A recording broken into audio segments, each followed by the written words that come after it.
because this is the module A, ABM, and module B of BFM, correct. There you will get some questions on Indian economy. Remember, in ABM and BFM, both the ways you will get the questions, both the subjects, okay. So, and roughly the questions would be around 8 to 10 marks on an average, plus minus something here or there, 1 or 2 marks, okay. So follow this session up to end. Let's start. So what is the schedule for today? Unique features of Indian economy, then what are the positive forecasts given by various agencies on Indian economy, and then the objective questions. So action packed half an hour, go for it, okay.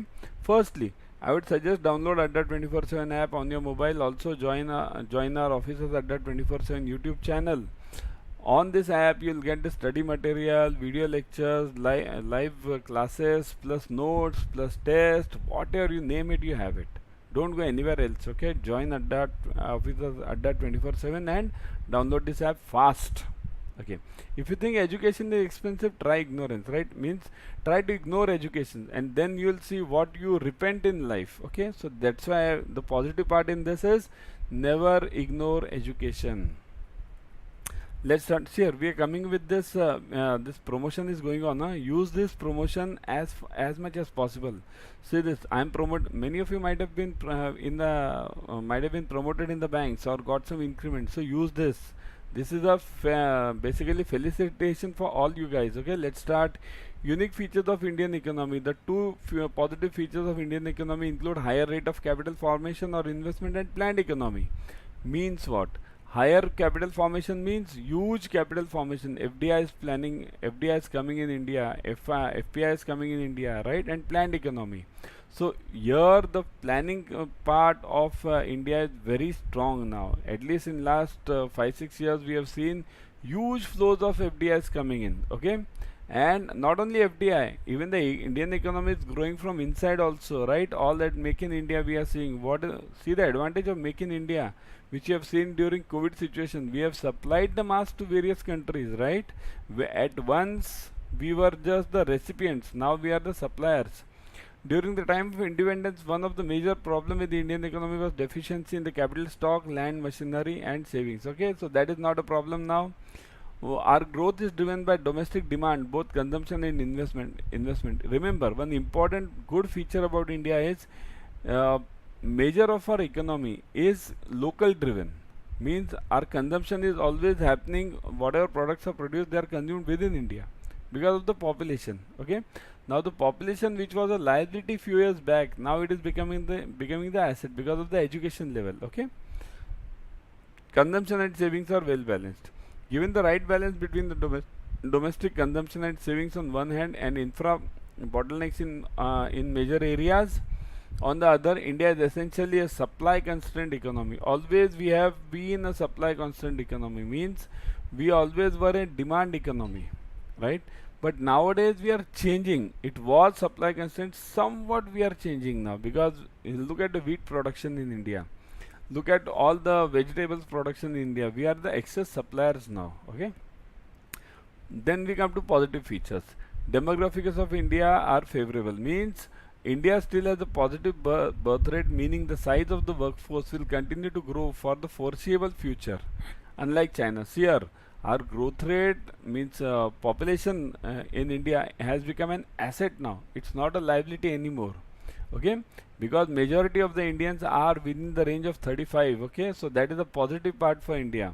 A rising workforce helps to increase the savings and investment, correct. It also enables increased productivity. There is much scope for increase in efficiency. So with the more mechanization, our efficiency will increase. The infrastructure of India is so bad in places that even moderate improvements could lead to significant improvements. Here, what are we going on now? Look at the NHAI, okay, National Highway Authority of India. It's put the whole grid of the roads, right? So it is growing hugely now. So the infra is taking up the shape in India now. If the roads get developed, railways get developed, waterways get developed, remember, no one can stop India. India is well placed to benefit from globalization and outsourcing. India is the only country which is projected to grow at around 8% in coming 7 to 8 years. Minimum 8%, okay. The legacy of British Empire is that India is largest English speaking population. So English speaking is a major advantage for India. Okay.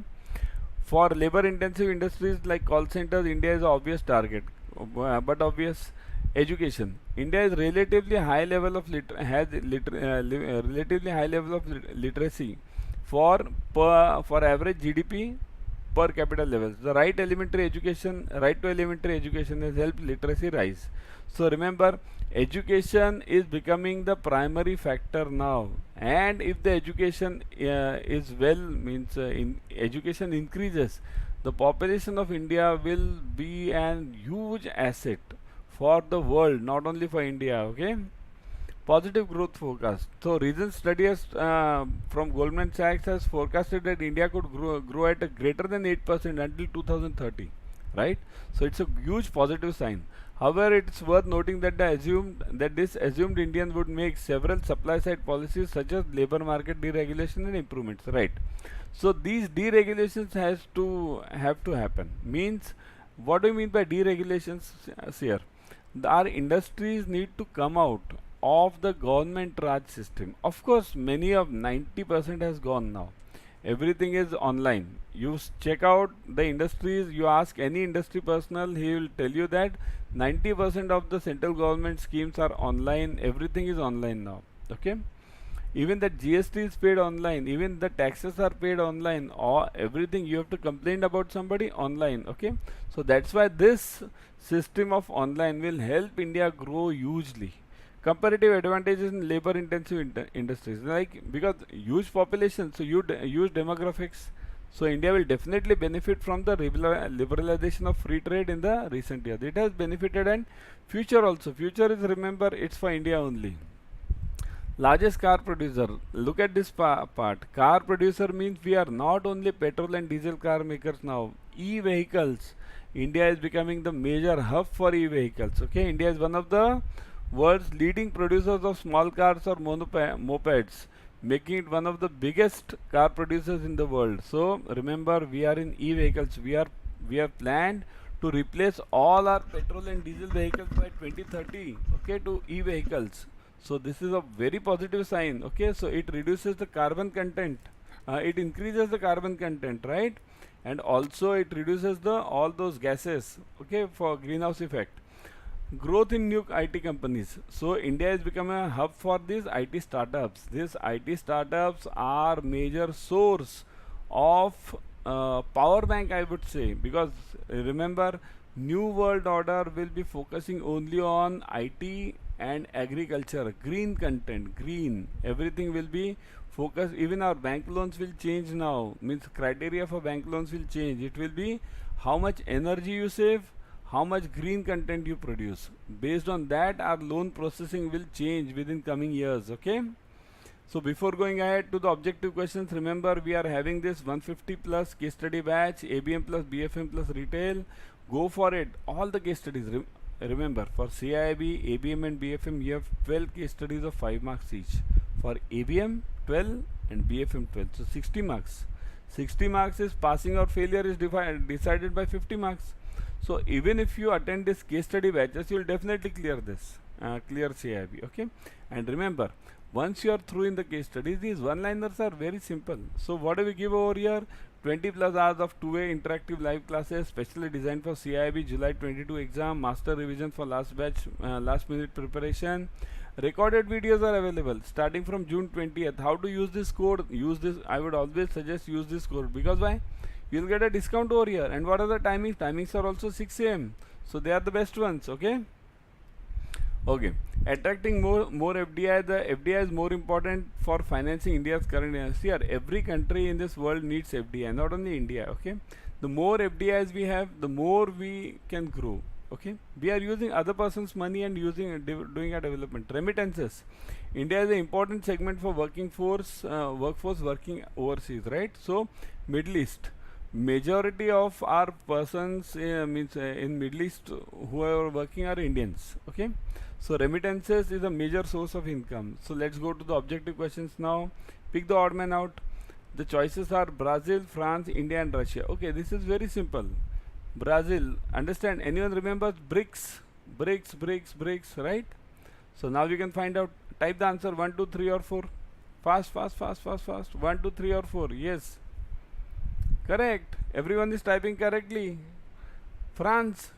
Why France? Because we are in BRICS. What are the other three? Brazil, India, Russia. It comes in BRICS. What is BRICS?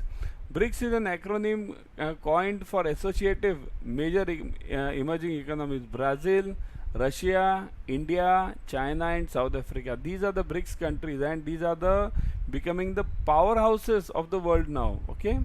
So remaining things you can read it later, not required as such. Expand EMEs. EMEs means emerging market economies, economics, environmental efficiency, emerging market economies, and none of the above. So which is the one? Simple one, isn't it? See here, it's either 1 or 3. So is it study? Economics means study and economies means countries. So which is the one? Correct. 3. All of you are typing. Attentive. Everyone is attentive. Good sign. I'll clap for you. Right. Okay.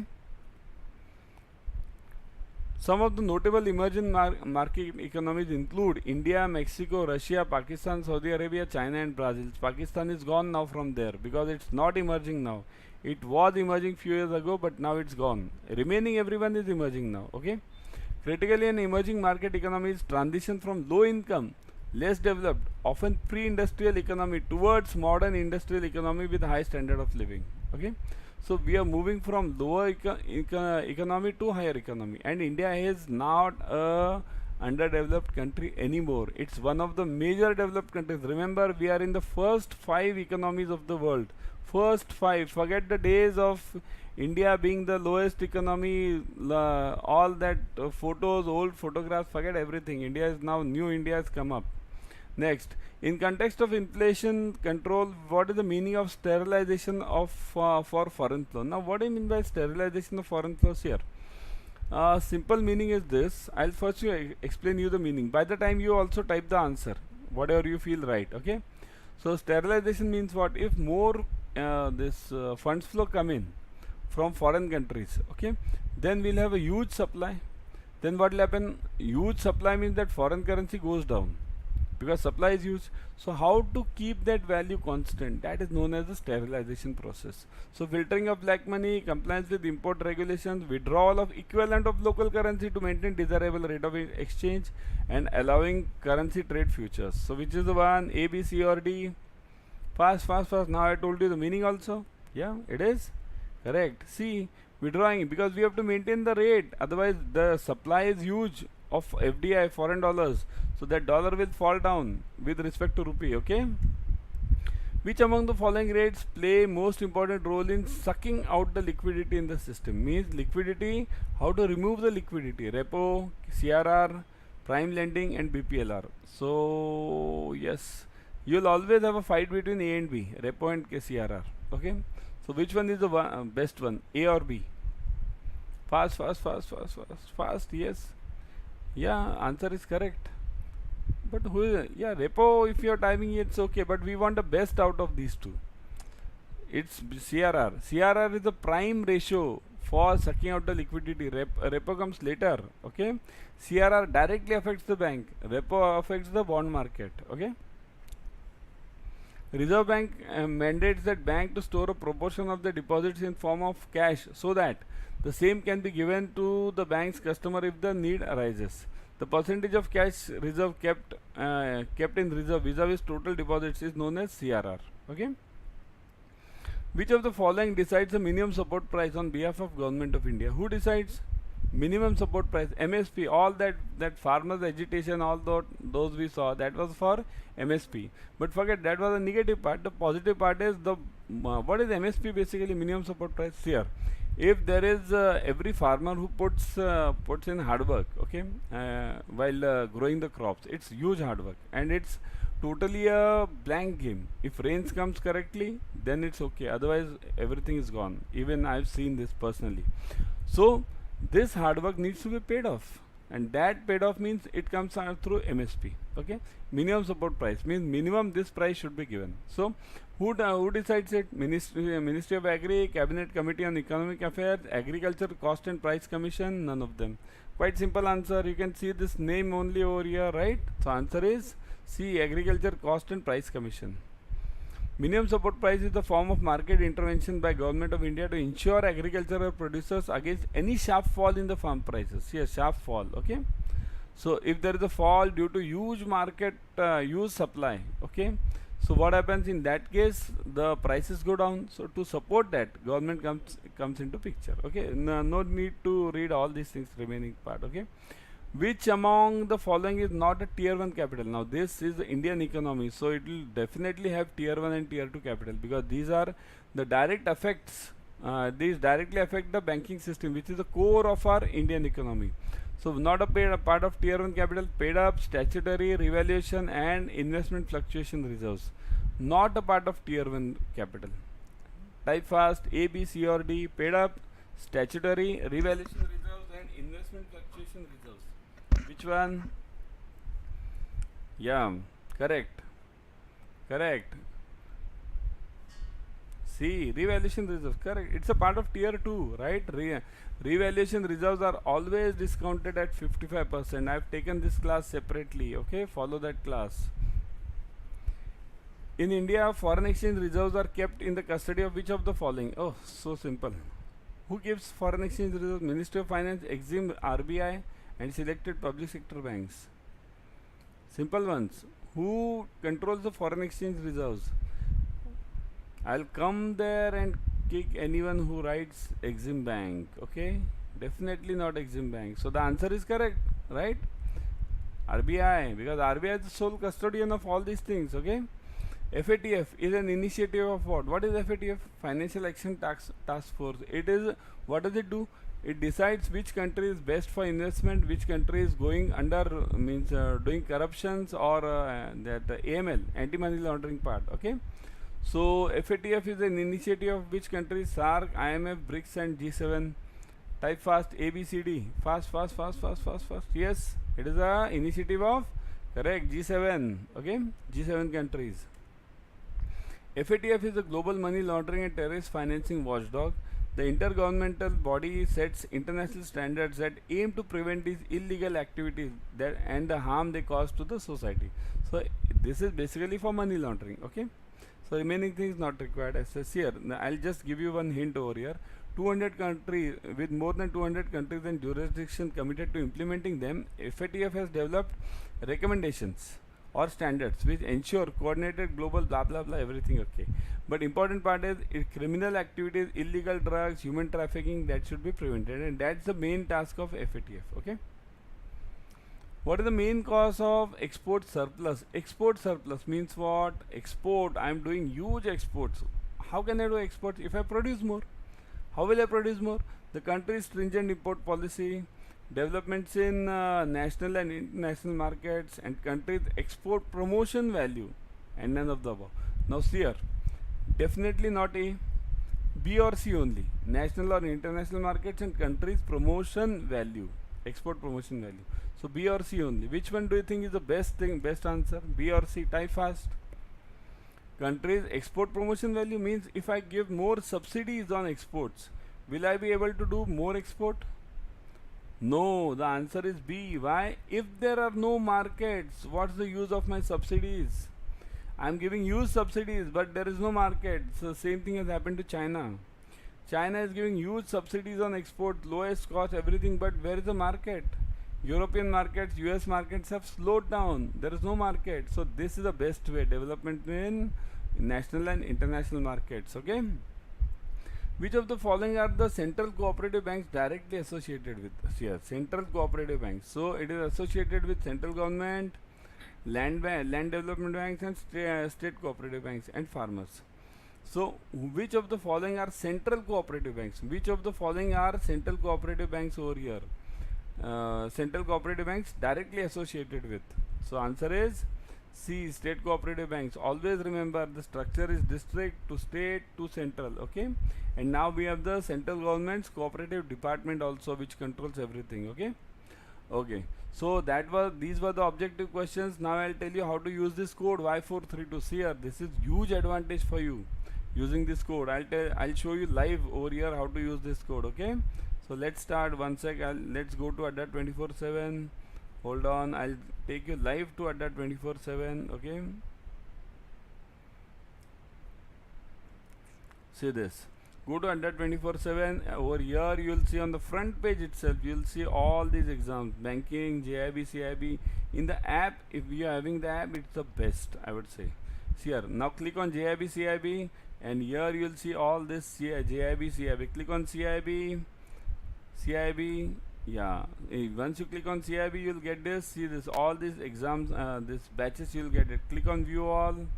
Once you click on view all, see this 150 case studies batch, come below. Okay, there's 150 case studies batch. See this, click on this, you'll get the details which I've told you, all the details. Okay, read them and look at the fees, 8799. Now this fees is huge, as because it's a case study batch, you'll say it's huge fees. So go for this code Y432, apply it.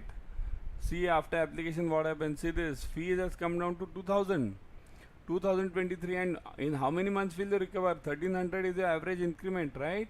1200 to 1300, 12 to the 24, 2 months you recover everything. So this is an investment for lifetime. Go for it as fast as possible. Okay, I'll see you in the live class and also see you tomorrow with another topic.